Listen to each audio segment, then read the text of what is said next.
Dinho Cast, tudo sobre tudo que o Dinho Ouro Preto lê, vê e faz. Ou lê, viu e fez. Não nessa ordem. Com você, Dinho Ouro Preto. Olá, amigos. Hoje eu gostaria de falar sobre a minha iniciação musical, por onde eu comecei, como a música entrou na minha vida. A memória mais remota que eu tenho, musical, são os discos da minha mãe. Meu pai era um cara alheio à música, foi a vida inteira. Curioso, ele não dizia nada a ele, o negócio dele era leitura, eram livros, e não era sequer ficção, grandes romances, era não ficção. A obsessão do meu pai era história ou política, era basicamente isso que ele lia. E quem gostava de, na verdade, mais de arte, ou seja, nos levava a museus e nos apresentou, nos mostrou música, foi a minha mãe. A minha mãe ouvia, eu lembro quando nós éramos pequenos, muito folk americano. Ela ouvia também a Tropicália brasileira. Eu cresci no final dos anos 60, nos anos 70, então era o que estava rolando na época. Eu lembro de muito Dylan, eu lembro de muita João Baez. João Baez rolava em casa. Também outro trio de folk chamado Peter, Paul and Mary, que eu, aliás, eu nunca mais ouvi, não sei que enfim levou, se existe ainda, não sei nada deles. Eles ouviam Gil, Caetano também e Chico. E aconteceu, mas no entanto, na nossa casa aconteceu uma coisa meio estranha, que foi o seguinte: a gente saiu, por conta da profissão do meu pai, meu pai era diplomata, então a gente ficava viajando sem parar, seguindo ele para onde ele era transferido. Então a gente sai do Brasil muito cedo, a gente sai do Brasil quando eu tinha 2 anos. E meu irmão mais velho, eu tava aprendendo a falar ainda aos 2 anos e acabei, acho que, pegando o inglês com mais facilidade do que o meu irmão. E ele começou a ter dificuldades na escola, e a escola sugeriu que meus pais falassem inglês em casa para que ele pegasse um tranco, para que ele aprendesse finalmente a falar inglês. E meus pais seguiram as instruções da escola e começaram a falar inglês conosco. Só que como nós éramos muito pequenos, a gente não conseguiu ser bilíngue, a gente não conseguiu aprender as 2 línguas ao mesmo tempo. O que acabou acontecendo foi que a gente acabou esquecendo o português.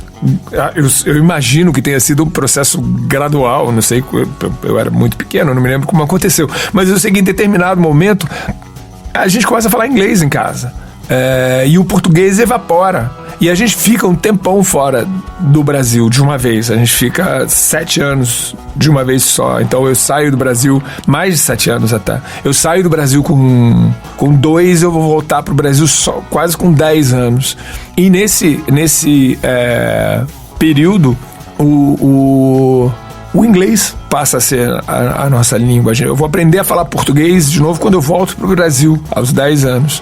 Então, quando a gente era pequeno, assim, antes dos 10 anos, a gente ouvia as coisas brasileiras e as coisas americanas, mas a gente não conseguia muito entender o que os brasileiros estavam falando. Eu gostava de Gil, gostava de Caetano, gostava principalmente do Chico, mas da música dele. Mas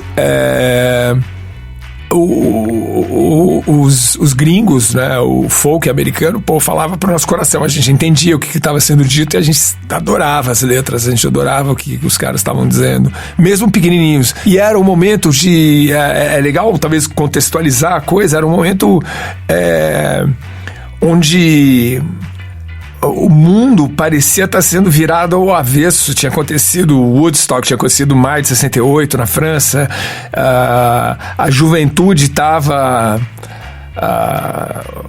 sei lá, pegando fogo, o Estado, a situação política no mundo também, o Brasil passando por anos difíceis, mas o espírito de confrontação estava presente no mundo inteiro, de insatisfação. Era um momento também, acho que é importante dizer, talvez o apogeu, possivelmente, da Guerra Fria. Então o mundo estava dividido entre um lado e o outro, era uma dicotomia, e acho que isso ajudava a incendiar os ânimos mais ainda.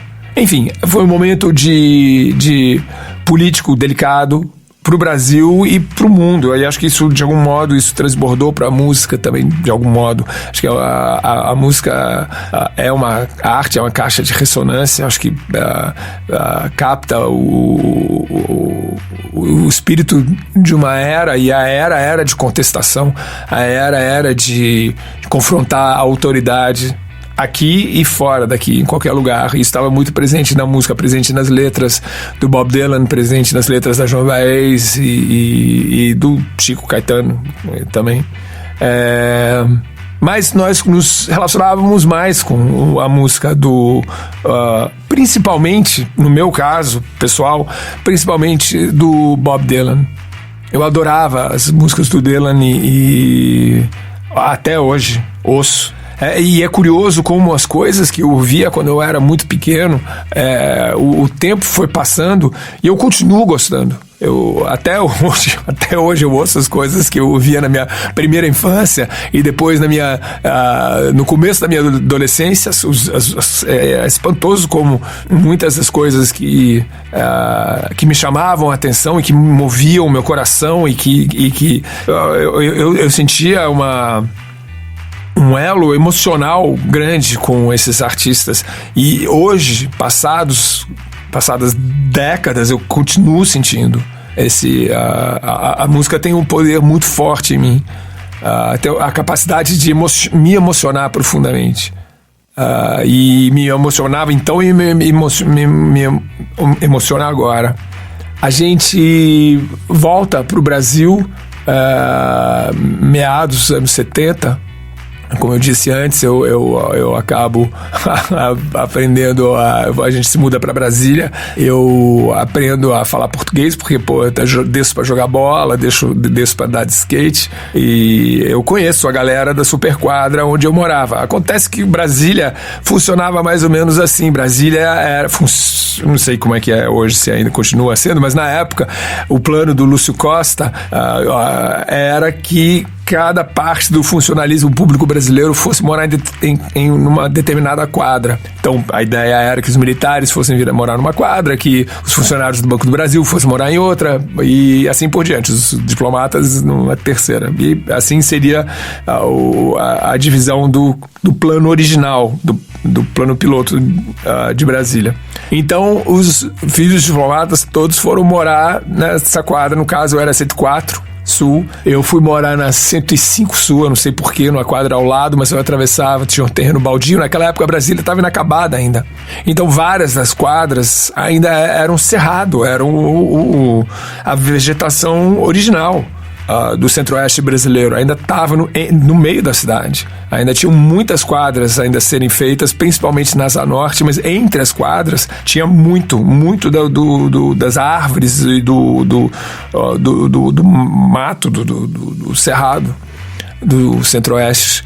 E nessa quadra dos diplomatas, eu chegando lá, moleque, eu conheço o Bi e o Ebert dos Paralamas. O Bi também era filho de diplomata, o Dado também, se bem que o Dado eu conheço na escola, mas ele também era filho de diplomata. Ele morou na 104, depois ele vai morar numa casa no Lago Sul de Brasília, e eu começo a frequentar essas pessoas. Essa é a minha turma, basicamente. O Dado primeiro, e mais tarde, aos 10, 11 anos, eu começo a andar com o Bi, o Ebert, e o irmão do Bi, que é muito meu amigo até hoje, Pedro Ribeiro.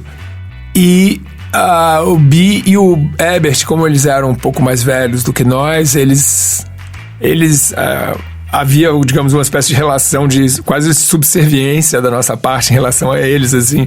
Nós os idolatrávamos, tudo que nós queríamos ser como eles, então tudo que eles vestiam, tudo que eles faziam e tudo que eles ouviam, nós basicamente imitávamos. Então a onda era andar de skate, a onda era jogar bola, a gente jogava, tinha um campinho de salão na frente do prédio do Herbert. E a música que eles, os caras mais velhos, no caso o Herbert e o Bi, estavam ouvindo naquela época era muito Jimi Hendrix e muito Led Zeppelin. Eu lembro, assim, então é a minha primeira... Porque até então eu tava ouvindo o que minha mãe ouvia. E quando eu ouço... Principalmente Led Zeppelin, mas Hendrix também. Quando eu ouço esses dois artistas, porque eles ouviam vários artistas, mas de todos os artistas que eles ouviam, esses dois, Hendrix e Led Zeppelin, tem um efeito transformador em mim. Isso me acontece, acho que 2 vezes na minha vida, assim, realmente de minha vida quase ir numa direção diferente. E eu lembro o álbum, no caso, que tava se ouvindo na época, era o álbum 4 do Led Zeppelin e o Presence. Acho que o Presence tinha acabado de sair do Led Zeppelin.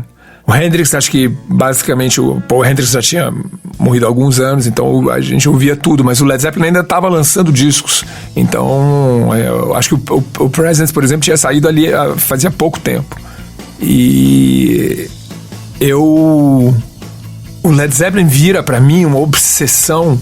Eu era muito moleque, eu devia ter 12 anos. Vira uma obsessão que me acompanha até hoje. Até hoje, passados tantos anos. Eu não sei bem te explicar o porquê. Por que a música do Page, do Plant, fala tão profundamente ao meu coração, sabe? Porque me altera tanto. Eu ouço obsessivamente, eu ouço incessantemente. Até hoje, às vezes eu paro, vou ouvir outras coisas. Me interessa muito rock novo, o que a galera tá fazendo. Me interessa todas as fases ou tendências do rock, de metal a indie, ou rock mais comercial. Eu gosto de tudo, me interessa. Hoje o punk rock, tudo tá o meu telefone, o meu iTunes ou o meu Spotify, ou streaming, seja lá qual for onde eu vou ouvir música, eu tendo a usar hoje como uma espécie de uma enciclopédia de rock. Ou seja, todos os diferentes tipos de rock. Pra ser honesto, eu gosto. Sempre tem alguma coisa que eu gosto. De thrash metal, a hardcore, a punk, a rock corporativo, se quiser chamar assim, ou rock progressivo, todo o universo do rock me interessa. E eu escolho os discos de cada uma dessas diferentes tendências que acho mais importantes, ou historicamente, ou musicalmente, ou pessoalmente, que falam mais, me emocionam mais. Mas Led Zeppelin tá sempre presente. Eu dou essas voltas, eu vou investigar bandas novas, às vezes eu paro, fico ouvindo determinada banda, ou determinada época, uma determinada década, e aí volto para Led Zeppelin e ouço os discos inteiros e tento pegar o violão e tento entender como é que o Jimmy Page construiu aquilo, que parte daquilo que eu quero entender, às vezes, se é uma combinação de acordes, o que é que o cara escreveu ali que tem esse efeito quase hipnótico em mim, sabe? Uma coisa quase mágica. E eu, mesmo com as minhas limitações técnicas, eu consigo tirar as coisas que o Jimmy Page fez de um modo, claro, bastante tosco, mas e eu consigo ver a genialidade dele. Muitas vezes o que me surpreende quando eu vou tirar uma coisa dele é justamente o inverso. Embora ele fosse um exímio guitarrista, o quão simples é, sabe? Ele era, na verdade, um sujeito inacreditavelmente criativo. Lógico, você vai achar 1 milhão de referências no Led Zeppelin de